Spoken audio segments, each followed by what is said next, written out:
Assalamualaikum warahmatullahi wabarakatuh. Nama saya Dwi Jayanti Marwati Dewi, NIM E2019-1019, Prodi Perbankan Syariah 1, Fakultas Ekonomi dan Bisnis Islam.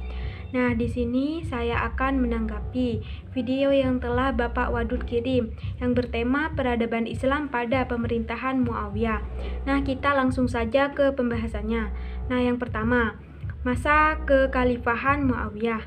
Dinasti Bani Umayyah merupakan pemerintah kaum muslimin yang berkembang setelah masa Khulafa ar-Rasyidin yang dimulai pada tahun 41 Hijriah atau 661 Masehi. Nah, keberhasilan Muawiyah ini mendirikan dinasti Umayyah bukan hanya kemenangan diplomasi dalam perang Siffin dan terbunuhnya Ali bin Abi Thalib, melainkan sejak semula Muawiyah memiliki basis rasional yang solid sebagai landasan pembangunan masa depan. Nah, yang kedua, urutan Khalifah Muawiyah. Nah, yang pertama Muawiyah I atau Muawiyah ibnu Abi Sufyan pada tahun 41 Hijriah atau 661 Masehi. Yang kedua, Yazid I atau Ibnu Muawiyah pada tahun 60 Hijriah atau 680 Masehi. Yang ketiga, Marwan I atau Ibnu Hakam pada tahun 64 Hijriah atau 683 Masehi. Yang keempat, Abdul Malik atau Ibnu Marwan pada tahun 65 Hijriah atau 685 Masehi. Yang kelima, Muawiyah II atau Ibnu Yazid pada tahun 66 Hijriah atau 686 Masehi. Yang keenam, Al-Walid I atau Ibnu Abdul Malik pada tahun 86 Hijriah atau 705 Masehi. Yang ketujuh, Sulaiman atau Ibnu Abdul Malik pada tahun 96 Hijriah atau 715 Masehi.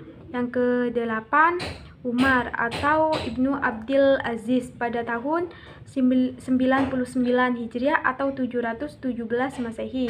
Yang kesembilan, Yazid II atau Ibnu Abdul Malik pada tahun 101 Hijriah atau 720 Masehi.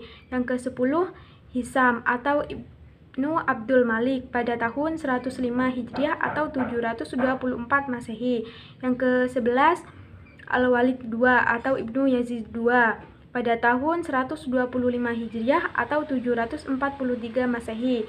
Yang ke-12, Ibrahim atau Ibnu Al-Walid II pada tahun 126 Hijriah atau 744 Masehi. Yang ke-13, Marwan II atau Ibnu Muhammad pada tahun 123 Masehi sampai pada 123 Hijriah sampai 127 Hijriah atau 744 Masehi sampai 750 Masehi. Nah, yang ketiga, pola pemerintahan Bani Umayyah. Nah, yang pertama, ibu kota dipindah dari Madinah ke Damaskus. Yang kedua, berubahnya sistem pemerintahan demokrasi menuju sistem pemerintahan monarki hereditaris atau kerajaan turun-temurun. Yang ketiga, khalifah yang terkenal fanatik kearabannya. Yang keempat, kehidupan keluarga Muawiyah yang berkelimang harta dan terisolasi dari masyarakat. Nah, yang poin keempat, organisasi pemerintahan Bani Umayyah. Nah, yang pertama, An-Nizamus Siyasi atau organisasi politik. Yang kedua, An-Nizamul Idari atau organisasi tata usaha negara. Yang ketiga, An-Nizamul Harbi atau organisasi pertahanan. Yang keempat, An-Nizamul Mal atau organisasi keuangan. Yang kelima, An-Nizamul Qadar atau organisasi kehakiman. Nah, yang poin kelima, keberhasilan para pemimpin pada masa Bani Umayyah. Nah, yang pertama, Abdul Malik. Nah, Abdul Malik ini perbaikan di bidang administrasi, pemerintahan, dan pelayanan umum digalakkan. Ia memerintahkan penggunaan bahasa Arab sebagai bahasa resmi. Nah, yang kedua, Abdul Aziz bin Marwan. membuat alat pengukur sungai Nil, membangun jembatan, dan memperluas Masjid Jami Amr bin As. Yang ketiga, Hajjaj bin Yusuf melakukan perbaikan sistem irigasi dan mengalirkan air sungai Tigris dan Eufrat ke seluruh pelosok Irak sehingga kesuburan tanah pertanian terjamin. Yang keempat, Al-Walid, kesejahteraan rakyat mendapat perhatian besar. Ia mengumpulkan anak yatim, memberi mereka jaminan hidup, dan menyediakan guru mengajar mereka.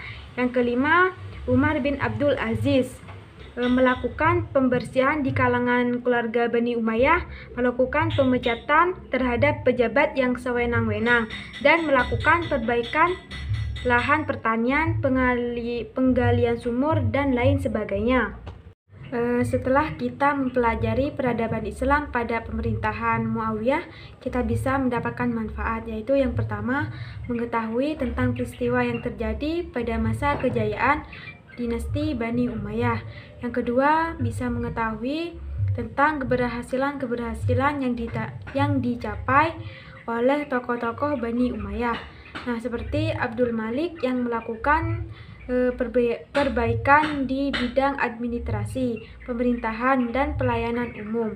Nah, sekian tanggapan dari saya. Apabila ada tutur kata yang salah, saya mohon maaf. Wassalamualaikum warahmatullahi wabarakatuh.